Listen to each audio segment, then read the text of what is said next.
like nobody wants to commit. Not in relationships, not in careers, not financially, and especially not when it comes to buying a home. Everyone is waiting for the right moment, but most people are just waiting to feel certain, and that really never comes. And the reality is, while you're waiting, life is still changing around you.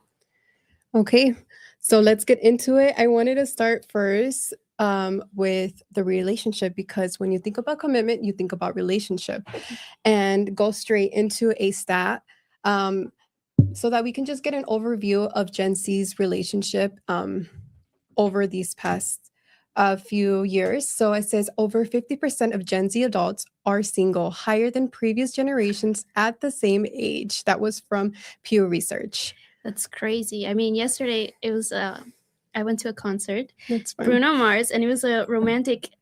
What is it? The Romantic Tour 2026, and you see a whole bunch of like here and there, you see the couples, and then you see the single people like me, just singing my heart out to songs that don't even relate to me and everything. Like, can I just?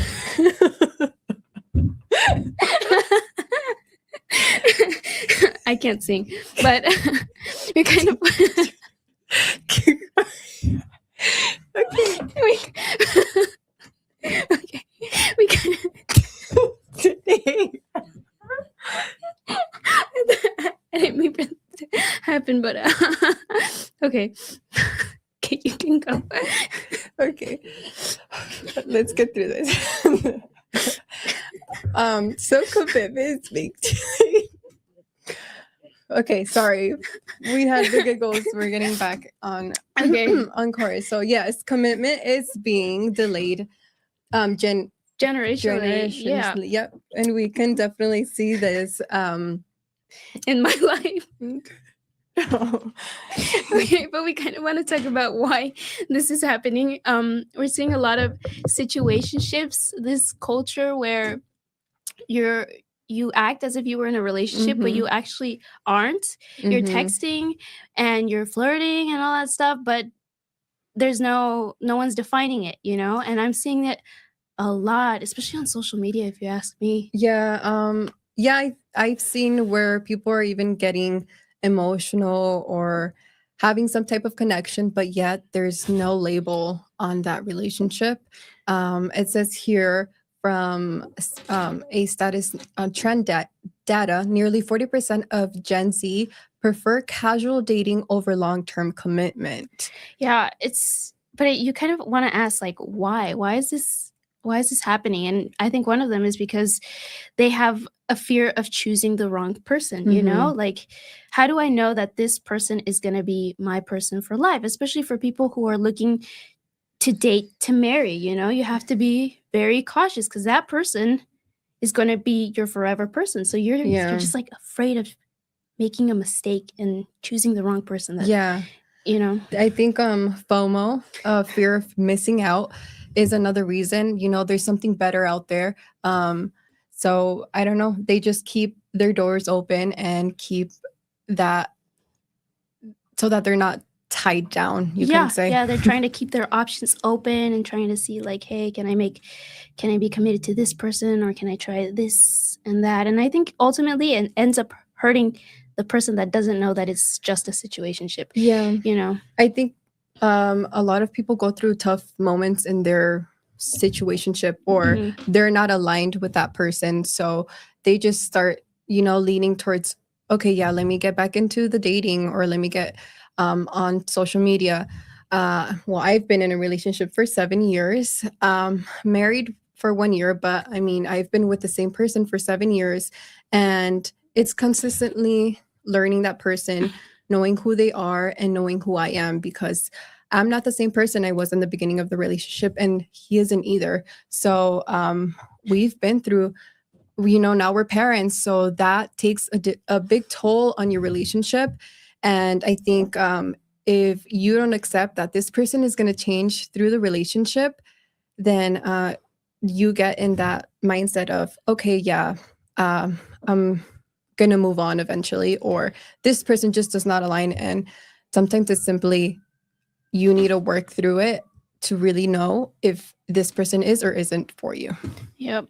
I wouldn't know. So You I will eventually, yeah. I think same thing. I have that fear of choosing the wrong person that I've always kept myself very guarded and say like, okay, well, they have to meet these certain criterias or else it's not going to work, whether that be the religious values or how you're going to raise your children and all that stuff. And dating for me isn't for just like dating and all that stuff. My view is to date for marriage. Yeah.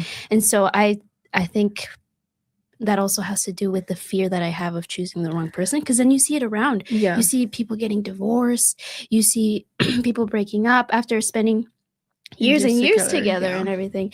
And I also think that's because people don't ensure that they have the same values, the same foundation to grow, and then they kind of just separate as they go along, because then they notice like, hey, I don't like this, and then they just Yeah. break I it had off. that same thing in the beginning. I was like, okay, if I choose somebody, it's not just okay, a little bit of time and then I'll find somebody else. Or I never wanted to date around. It was just like I'm looking for someone to commit to.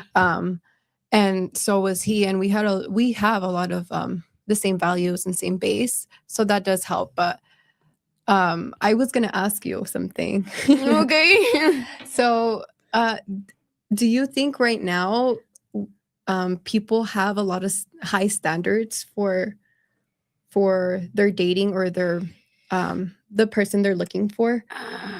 Because how you're saying, I want them to have this and I want them to look like this and they have to have value. Like I understand the values, but like, okay, and maybe the church, but the other stuff, people start adding that, and I want them to be super tall and I want them to have. Sure, yeah. I think some people know? can be unrealistic. Like, oh, they have to meet this height requirement. They have to be 6'5". They have to have blue eyes, brown hair. And it's just like, why? Like, I feel like you have to like them physically, but I also think that people take that into consideration too much to where they don't even look at the person and their values. So if they meet the physical criteria, they're like, oh, they're perfect. But then you get to know them and it's like, well, they don't have the same values, but they continued to date that person, and that's when it ends up like shifting, I think. Especially with social media and dating apps, you're always meeting new people, and you have that push on social media that it's okay to have these situationships because everyone's doing it. Like the Gen Z user spends about 2 to 4 hours daily on social media platforms. That's a lot. And you're just comparing yourself and seeing those unrealistic expectations and kind of just seeing all these people on social media like, oh, look at, he's good looking. I can, I want someone like that and everything. And it's, yeah, there's an doesn't work. endless access to people, and social media and dating apps have made it harder for us to really commit to people. Yeah, and actually, there's a dating app fatigue that's rising, and it's the decline engagement. It's declining a lot despite the high downloads, which is kind of weird if you ask me. So like, they're downloading it, they're looking, and they find nothing. So it's weird. But, yeah. So let's go over some questions. Do people actually want relationships or just the benefit of one? What do you think? I think many people are just looking for the benefits of a relationships without actually being committed, because they can say like, okay, I'm out, I was never in a relationship with them, move on to the next person. Yeah. But what about you? Like, what do you think? Yeah, I believe people are too scared to commit. So they like that emotional comfort and just having that person to talk to, but they're scared of that responsibility and the truth behind who they are and who they were looking for in that relationship. Yeah. So do you think it's just commitment, or do you think it's also people being afraid of choosing wrong? I think it's a little bit of both. Like I mentioned, they're just a little scared and scared of not being committed to the right person. Yeah, I think so too. It can, I mean, obviously it depends on the person. There's people that are just like really afraid of commitment Mhm. because they've been hurt in the past and then other people afraid of choosing wrong. Same thing, because sometimes it has to do with their past. They Mhm. had a relationship that didn't work, and so going on to another relationship, they bring that baggage with them, and they're like, okay, wait, I have to slow down. They have to meet these criteria. So they need to figure themselves out sometimes before moving on, because you're right, like whatever reason you broke up with that person, it's not just a one-sided, there's two people in the relationship. That means both of you have that responsibility, or on the reason why you guys broke up, or why it didn't work out. So if you just kind of move along and don't fix it and end up just keep dating without that awareness of, okay, where did I go wrong here in my previous relationship, then I think it's good to, I can see why people are not wanting to commit. Yeah. And we see that this problem is not just in dating, but in other aspects of people's life. This is, I think, is bigger than relationships. It's how people are operating their life. We see they have more options in, I think, everything, careers, location, lifestyle. It's like you have the freedom to do essentially whatever you want nowadays, especially with social media and technology. Everything's so accessible now. Yeah, I feel like I can relate to this. You're kind of like in a paralysis where there's so many options out there and you don't know what to choose that would work best for you.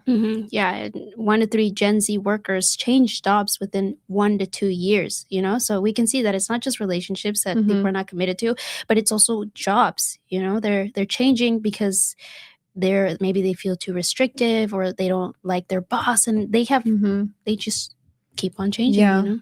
And then they get stuck in that cycle, and it's hard to sometimes break out of it.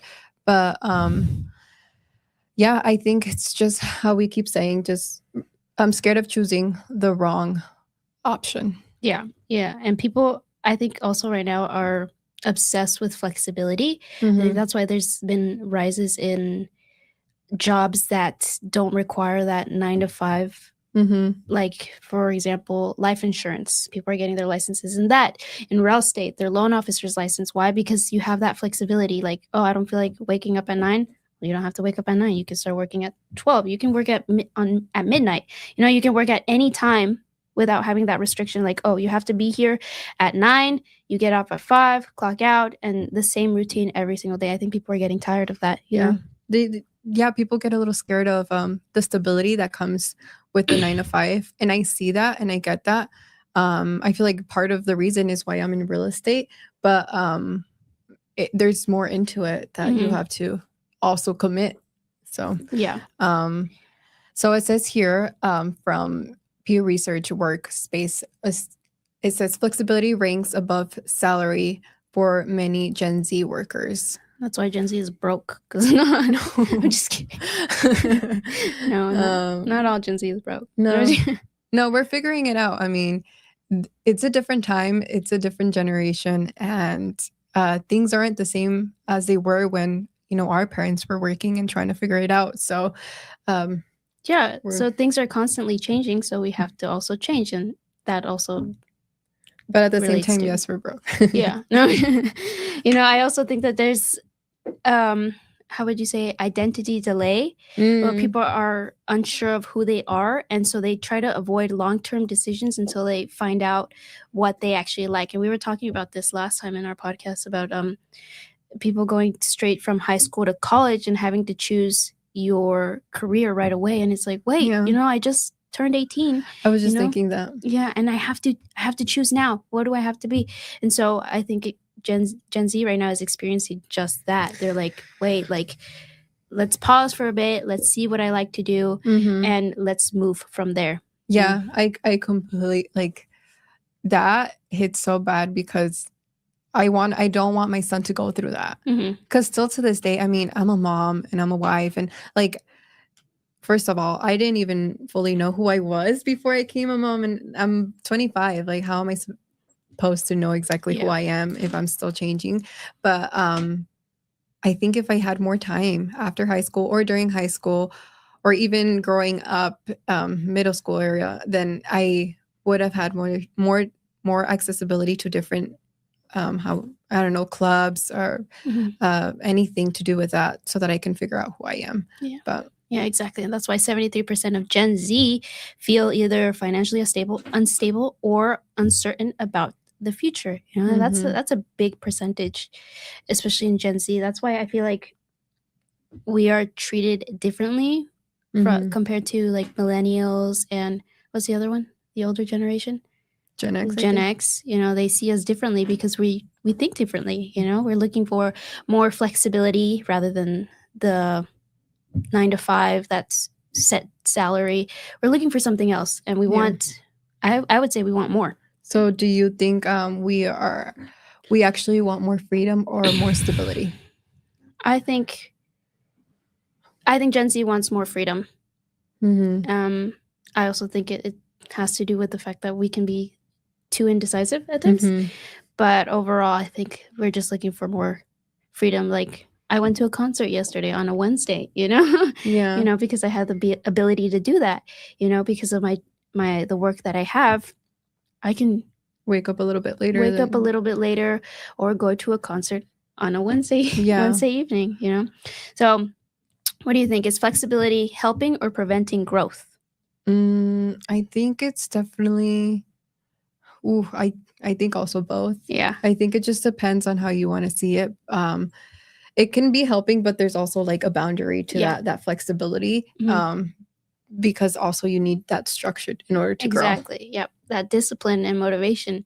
I think that's another thing why most people within the first year drop their real estate license, because they expect flexibility without actually putting the discipline and the work and the hours to actually make money. Yeah. You know, so I it's can like, relate to that right now so bad. Yeah. So they're like, Really. oh, I'm gonna get this job so I can be do whatever I want. And yes, you can do that, but you also have to have a structure, you know? So in my case, the concert yesterday, I did all my work in the beginning. I'm like, okay, I have this time. It's set apart. I can go to the event, you know? But so at what point does keeping options open become avoidance? I don't know. At what point does keeping options open become avoidance? When you're not making money? I'm just kidding. I don't know.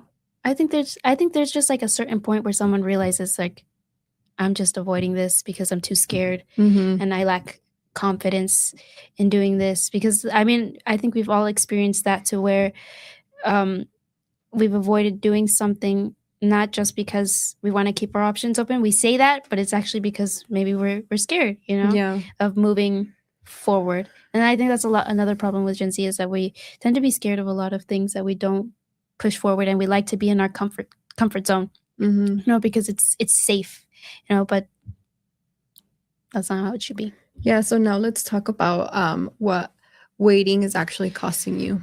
Yeah, because it's not nothing. There's a financial cost, the rising of rent. You know, there's no equity being built right now, because they're in their comfort zone, to where, like, okay, I'm paying this, I don't have to worry about a mortgage and everything. But in reality, it's like not a commitment per se. It's not a commitment. You're just, inflation is going up, and again, the rising in rent is going up too. So it's like you have to make your move at some point. And what was it? Home prices increased over 40% in many of the markets since 2020. We saw that because of COVID.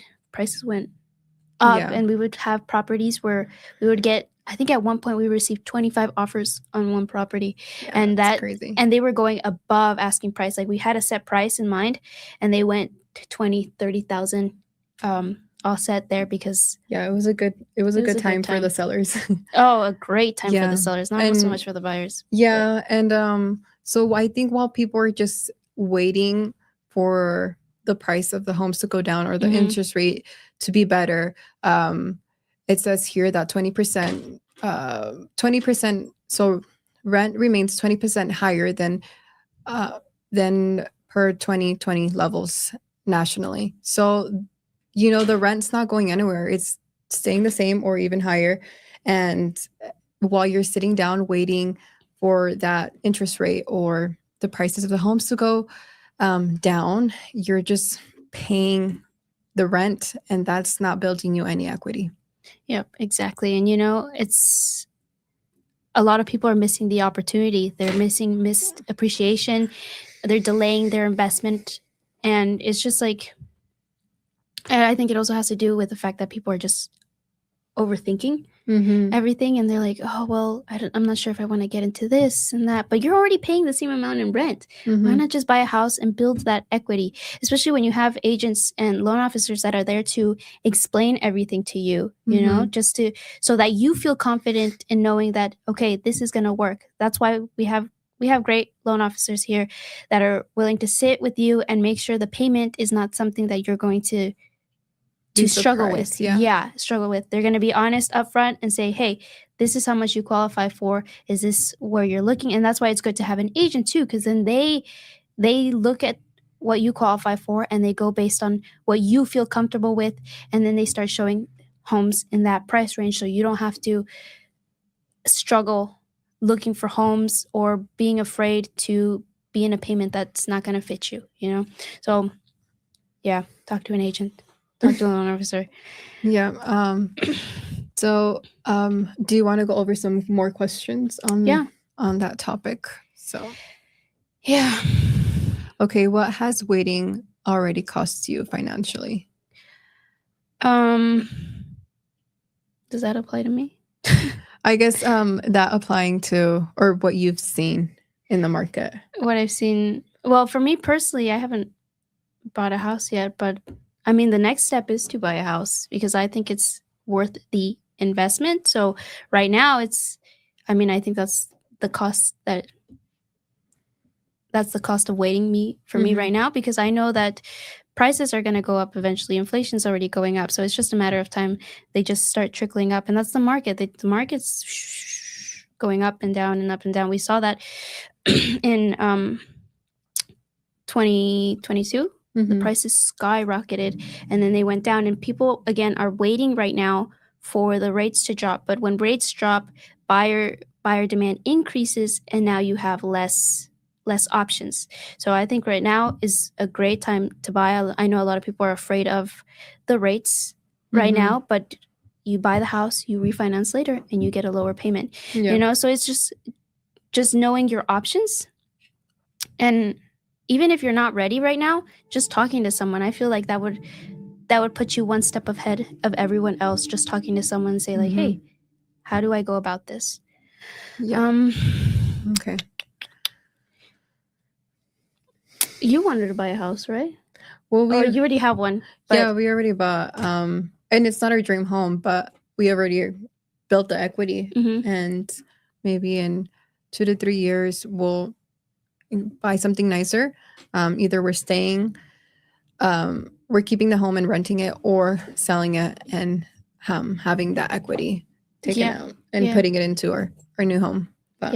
Yeah, and I think this all ties back to real estate, which is where it shows up in the most. So we've talked about situationships, we've talked about lifestyle and jobs, and now we're going to talk about the topic of real estate and how that idea of waiting is, costing you. Yeah. People are, I think it's psychological, that pressure to where you see a 30-year mortgage and you're just afraid of being stuck in that 30-year mortgage. And people are like, dang, that's a long time, to be stuck. But in reality, you aren't stuck. Yeah. Yeah, I mean, it doesn't mean that it's going to be for 3 years. If you don't like where you're at, I mean, if you're starting at a home that it's not your dream home, but in 5 years, 7 years, you can just build up your equity and sell it. But that we can also hear in Zillow consumer trends, over 60% of Gen Z buyers say they're waiting for a better time. Yeah. Yeah. I hear that a lot. I do too. A lot. Or I catch I'm just waiting for the rates to drop. I'm waiting for that's the most common question that I get is like, oh, when are the rates going to drop? And when are the prices going to drop? When is the crash going to happen? They're so stuck in being afraid of what's going to happen next that they just wait. And this happened to one of my clients, to where we started showing them houses in, what was it, 2018. My dad was showing them houses at that time, and they're like, well, we're going to buy. And they were under contract 3 times, but that fear that to say It's like, not the right moment, yeah, maybe. the market's going to crash. And at that time, the houses were $150,000, like super cheap. And the houses were like nice at the time for that price. And they're like, no, you know what? We're going to wait and hope for something better. We're going to wait for the market to crash. And what happened in 2022? The prices went up, and now they don't qualify.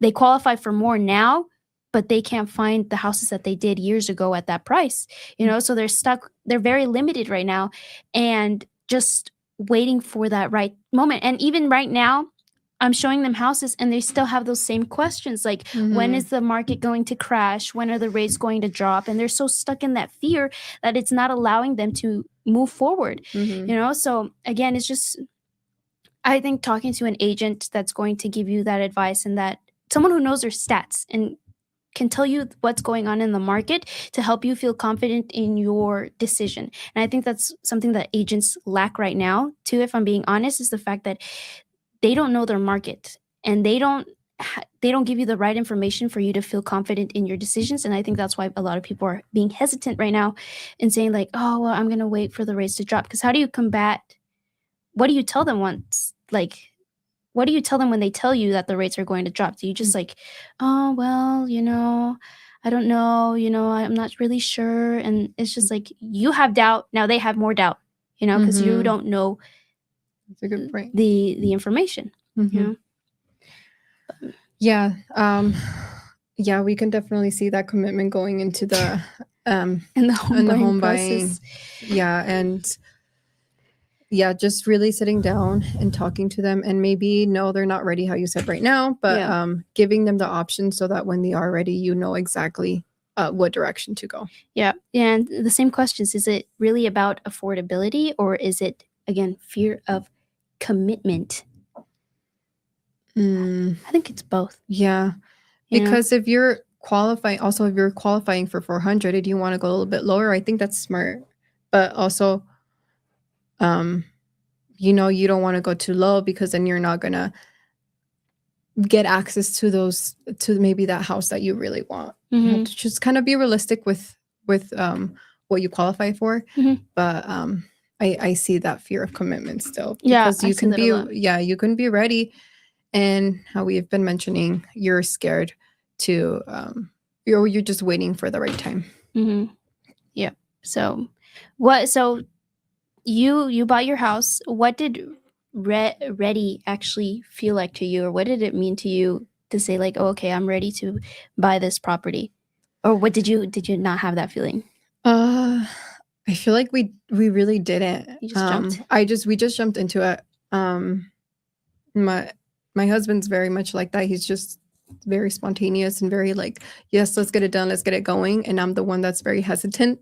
But we talked. I had coffee with a realtor, and I just brought up the idea of, you know, maybe looking into buying, and we just went from there. Got pre-qualified.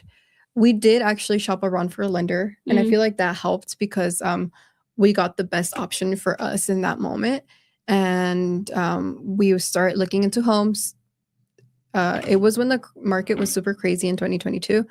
But if it was possible for us to buy at that time, we're honestly, we were putting offers like crazy, and we were getting accepted because we didn't qualify for much.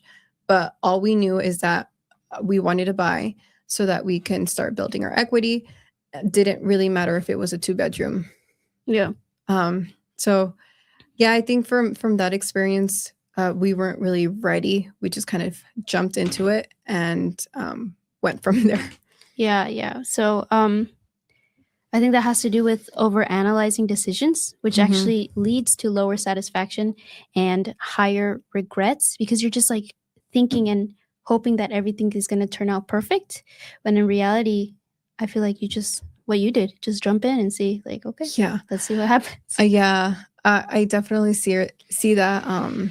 So, but go for it. I was going to say, like, how do you think we should fix it, you know? It's like it's happening in almost every aspect of people's lives now too. Like how do we become more confident in those decisions? Yeah, I think define the non-negotiables, what you actually need Mhm. and what is not really needed or what you just want. Instead of finding something that's perfect for you or that truly aligns within your relationship, finance, career, lifestyle, then it might not be perfect, but you need to choose or look into each one and find what's actually the best option Mhm. for what you're gonna go. Yeah, I think especially when it comes to buying a house too. Mhm. We were just talking about this right now, setting like what are your non-negotiables when buying a house? Is it I need 3-bed, 2-bath because I have 2 kids and it's me and my husband, you know? So you have to have 3 beds, 2 bath. That's a Yeah. non-negotiable. But let's say, I want the house to be white. Mhm. You know, that's something that you want, but you don't really have to have. You know, so setting those like, okay, what do I want? What do I need? Instead of waiting for perfection, because that doesn't always happen. I also think an important thing is to set possible like deadlines of when decisions have to be made. Like, let's say you want to buy a house this year. You set deadlines. Okay, these 3 months I'm going to work on my credit. These 2 months I'm going to look for the right agent, the right lender. I'm going to start working with them, and this month is the goal to buy a house. You know, once you spread everything out and set timelines, and I think it just becomes easier to actually do the things that you say you're going to do. Yes, definitely.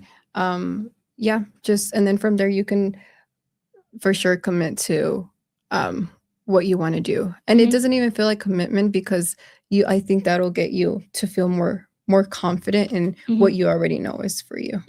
Yeah, and actually people who make faster decisions with clear criteria report higher confidence in long term, you know. So just not overthinking things, because I think that's another problem that I've always had is I do I too. overthink. And like the day before, like I was just talking about this too, I was overthinking about buying the concert tickets, you know, and I could have bought them cheaper if I didn't overthink everything, you know. Yeah.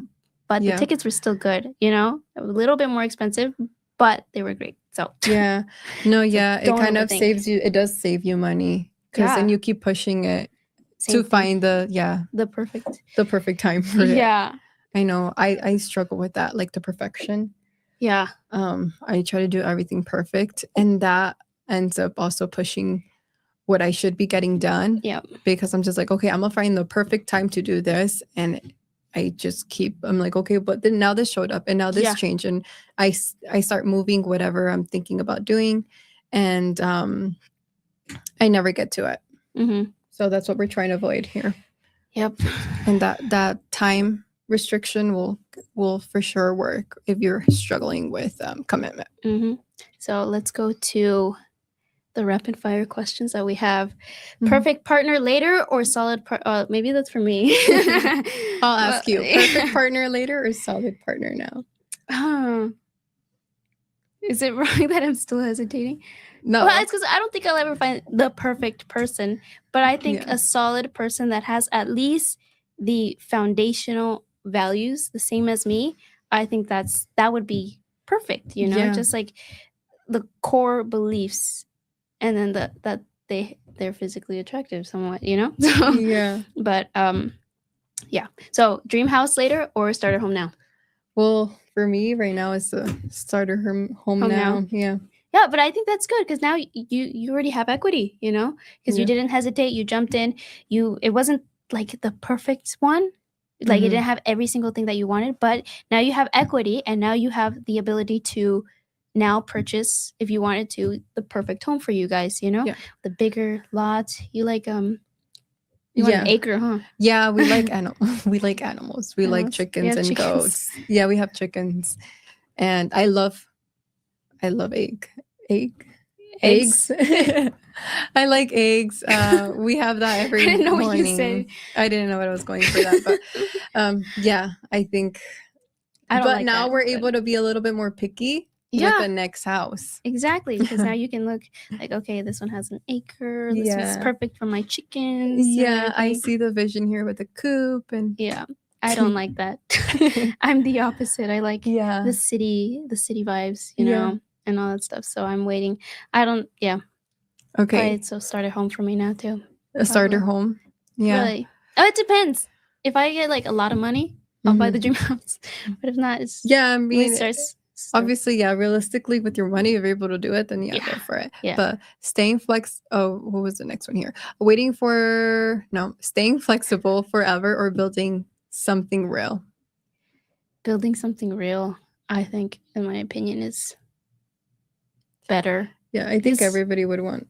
to build something. I think so, yeah. Yeah. I mean, I think that's our goal right now. We want to build something right now so that way in the future we're set. You know, even with the flexibility that we have as agents, our goal is still to build something, whether your goal is to build a team, you know, so you don't have to be showing houses when you're 80 or opening up a brokerage. I think that was the next step in the case of my dad. He was in real estate for 15, 20 years and he's like, well, I like this, but it's not going to be forever. I don't want to be 80 years old showing houses with my cane in the Arizona heat. You know, I don't want that. So he's like, okay, let's open a brokerage and let's start building now. something stable, you know? And it doesn't have to be, you know, in real estate, it can be anything, you know? A Yeah. team. I think that should be people's next thing, building a team for yourself. So that way that thing is running and you don't have to do much. You know? Just a tip, you know? Okay, then. Well, so yeah, the longer you're delaying your decisions, whether it's in relationships, money, Mhm. or in real estate, then the more it will cost you. Absolutely. So if you like this podcast and if you want to hear more from us, make sure you guys, like, subscribe, and share. And we'll see you next time.